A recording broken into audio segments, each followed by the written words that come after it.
Dream of the Red Chamber Chapter 4. So let's start inside the Jia compound.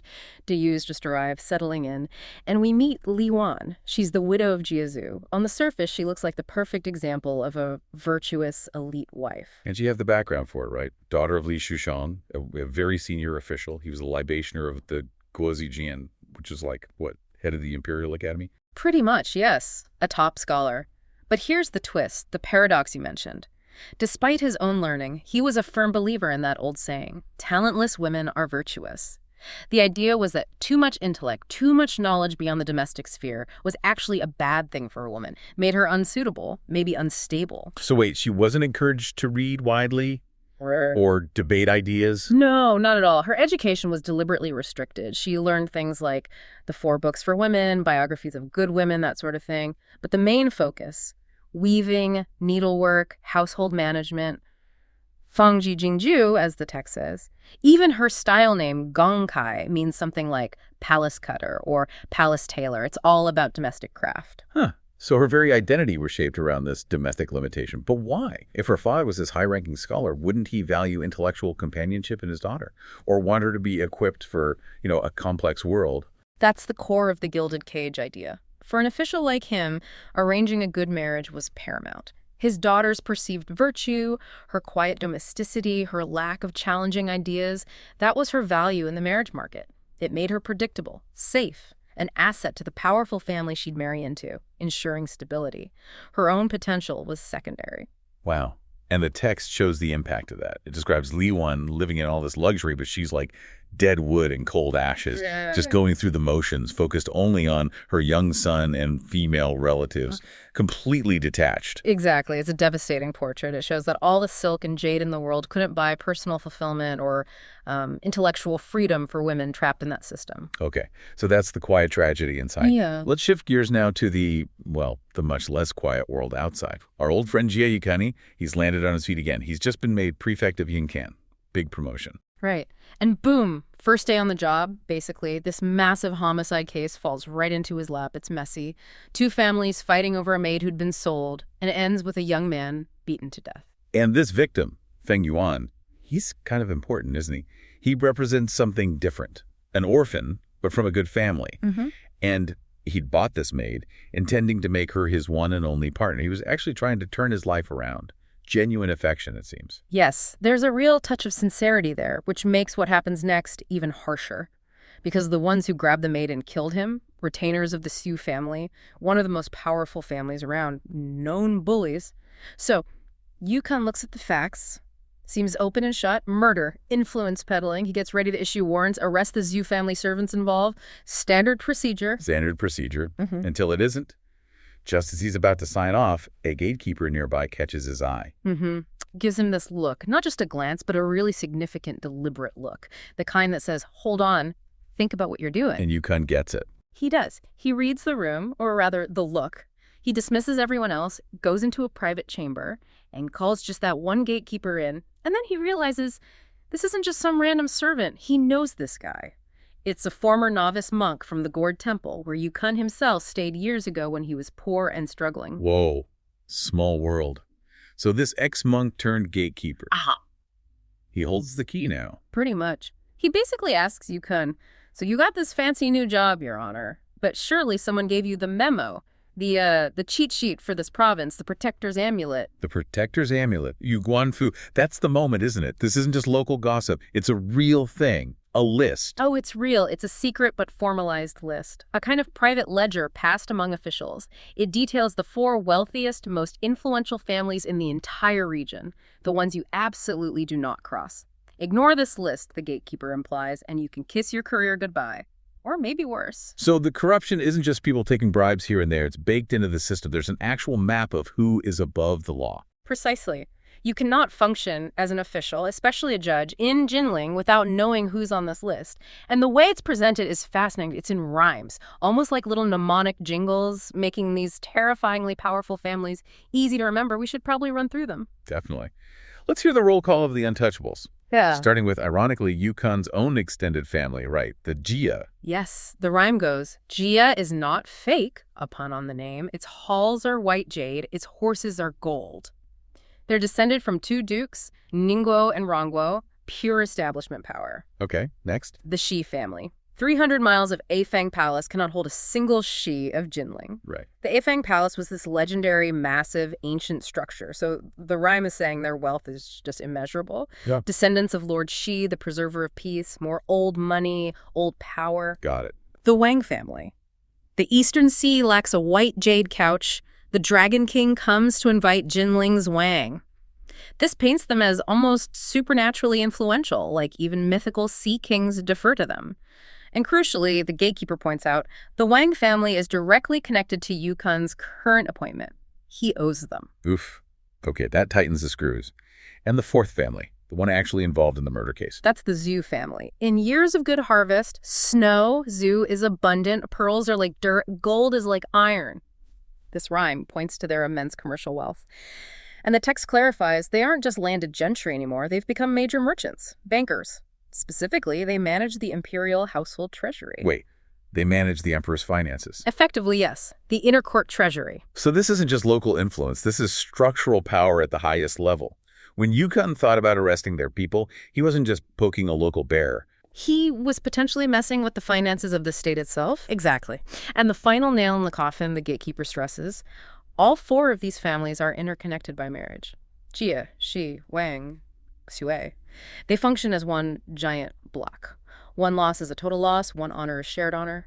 Touch one, you anger them all. Wow.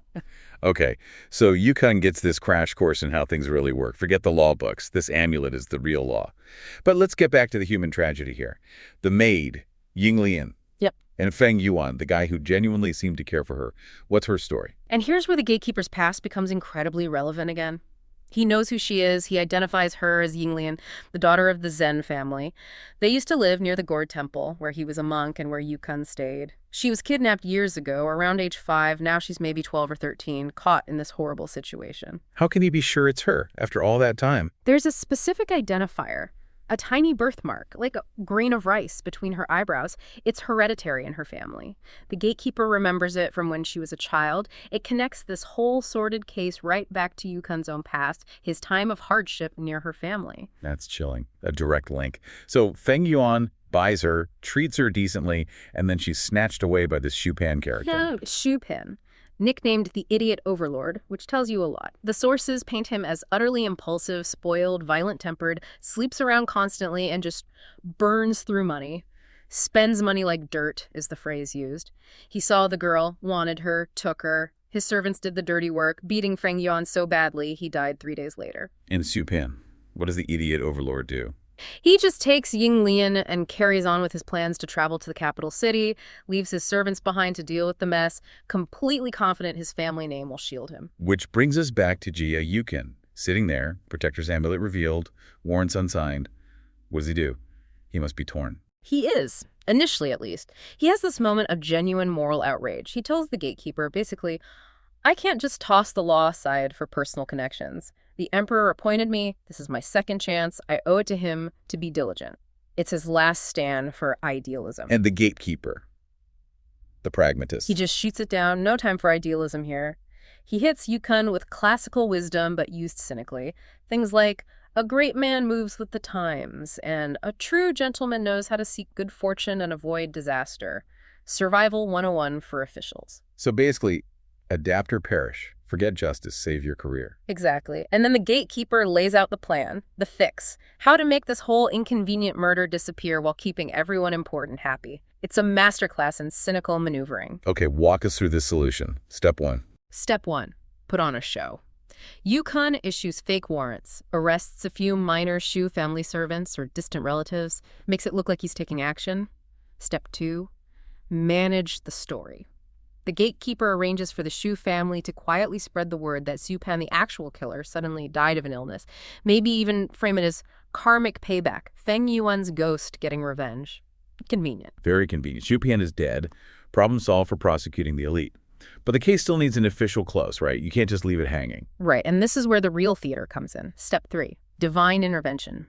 Yukon sets up a spirit writing altar in the court. like a public seance. An immortal spirit communicates through the planchette, confirms Yu Pan died of karmic consequences, and crucially, identifies the real culprit who deserves punishment, the original kidnapper who sold Yinglian in the first place. Find a low-level scapegoat, someone easily disposable, pin it all on him using divine authority, and the powerful walk free. Precisely. It redirects all legal blame onto someone the system can afford to punish. Step 4. The final settlement. The kidnapper is prosecuted. The Shu family makes a show of generosity, paying compensation maybe 500 and 1,000 taels to Feng Yuan's family for funeral costs. Blood money, basically.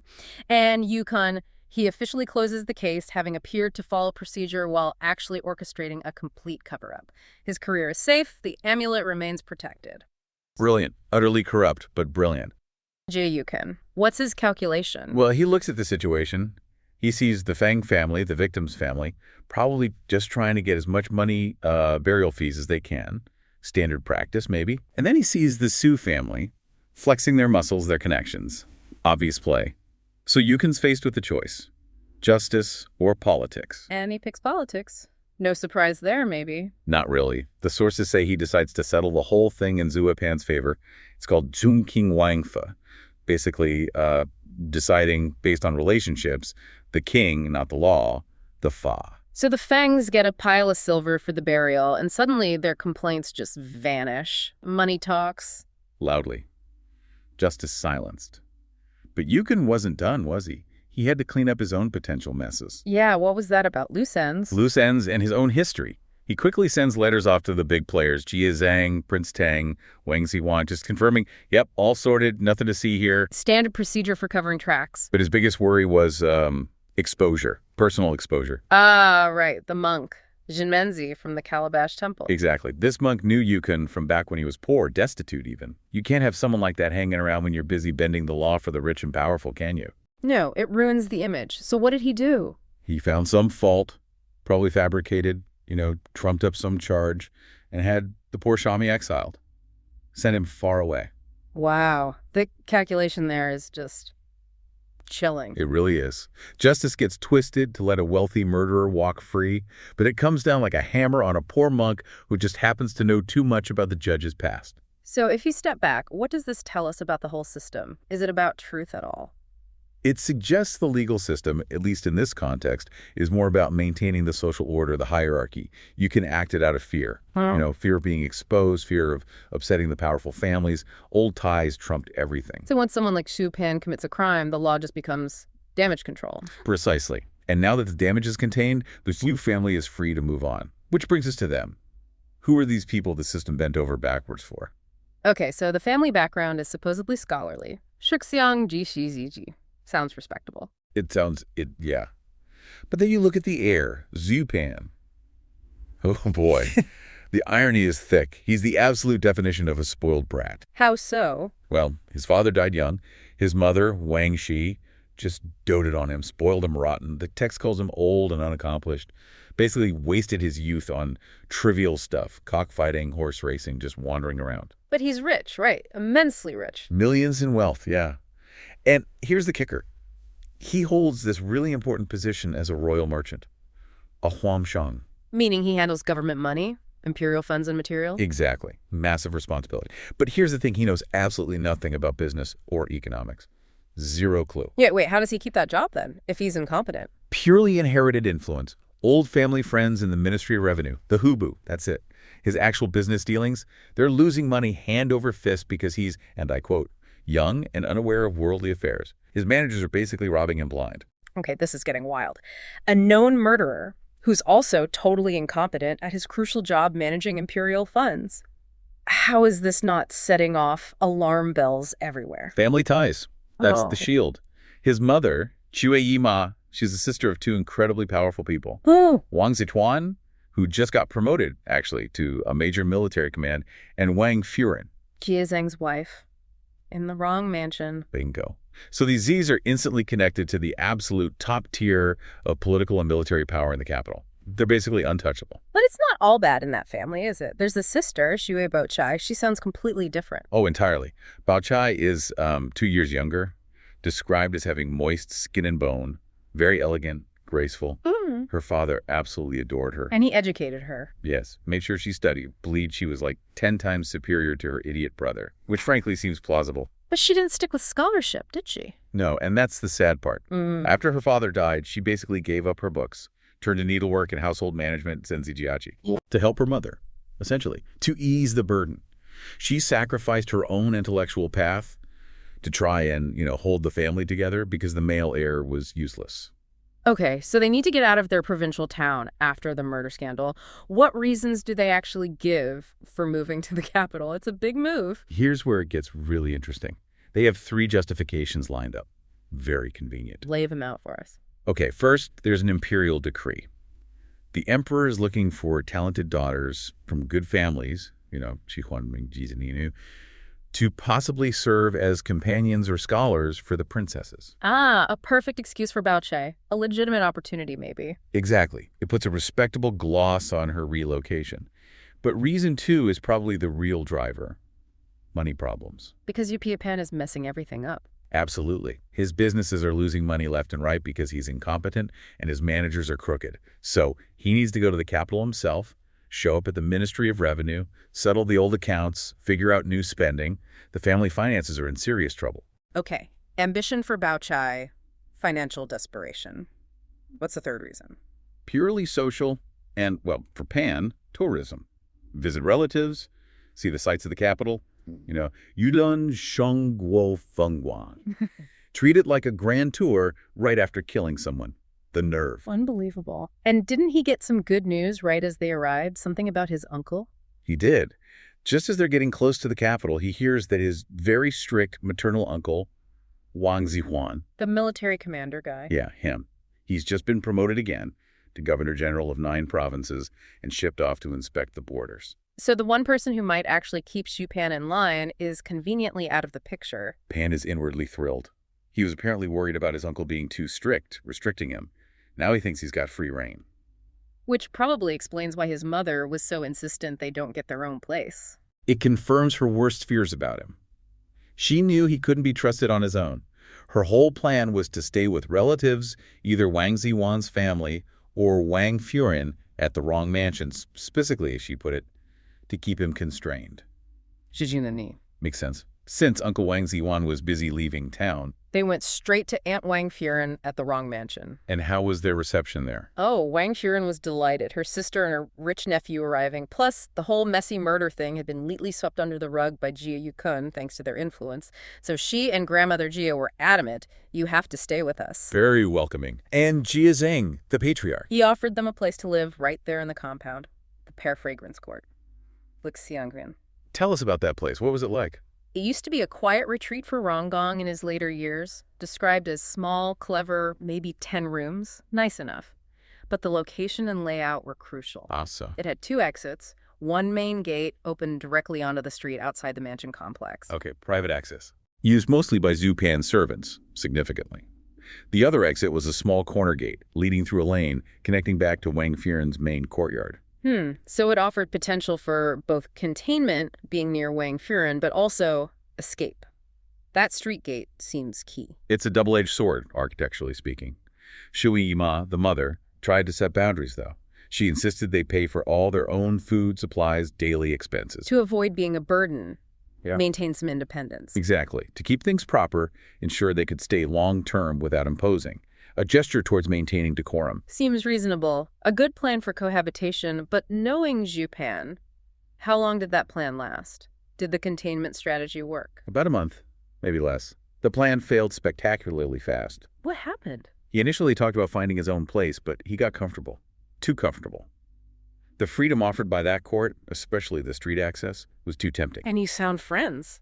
Oh, did he ever. This is where the real trouble starts brewing. He quickly fell in with basically all the worth elements among the Jia youth. The profligate and frivolous sons and nephews, the Wangkuchi She. The ones already inclined towards bad behavior. Exactly. And Xu Pan, with his money, his worldliness, his lack of morals, he became their ringleader, their catalyst. So what kind of stuff were they getting up to? It started with parties, feasting, admiring flowers, typical rich kid stuff, but it escalated quickly. Gambling, visiting prostitutes, Yudu Piaochang. serious vices. And this influenced Yupan too? Or was he leading the charge? Both, really. He was already bad, but this environment, this enabling peer group, made him 10 times worse than before, according to the text. He dragged them down, and they dragged him further down. It's kind of amazing this could happen right under the noses of the Jia elders. Wasn't Jia Zhang supposed to be strict? He was, generally. But the family is huge, sprawling. And the actual clan elder at the time, Jia Zhen, he was apparently more focused on his own official duties, his own leisure reading, playing chess, not exactly micromanaging the teenagers. And the location helped hide it, right? The Pear Fragrance Court. Absolutely critical. It wasn't directly in the main living quarters. It was separated by like 2 layers of buildings. And crucially, that private gate onto the street. Meant they could come and go without anyone in the main house really noticing. The perfect setup for secret debauchery. The architecture meant to contain him actually enabled him. Precisely. The structure itself became complicit. So what does this all mean when we pull back and look at the big picture? It means the arrival of the Xu family wasn't just relatives coming for a visit. It was effectively the introduction of a powerful corrosive element right into the heart of the Jia household. They exploited the family's weaknesses, the lax oversight, the existing bad apples, the physical layout almost immediately. Institutional corruption meets social degradation, invited right in through the front door, facilitated by family ties. Yeah, the irony is thick. Su Yima wanted restraint and stability for her son, but his arrival just unleashed more chaos and decay. They came seeking refuge and support, but they brought a kind of moral contagion with them.